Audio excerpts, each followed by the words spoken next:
लो जी उस्ताद जी गड्डी हो गई लोड तो टोचन पै गया यार जी। इतने अगे स्लैश जी हैगी है तो वेने गड्डी का जी बनता है। गड्डी का बला है तो माल भी उन्हें सही लगे। चलो जी लो जी पिछों भी एक टोचन पै गया जी। अंदर लाओ जी।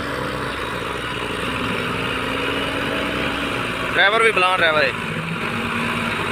शाबाश शाबाश शाबाश।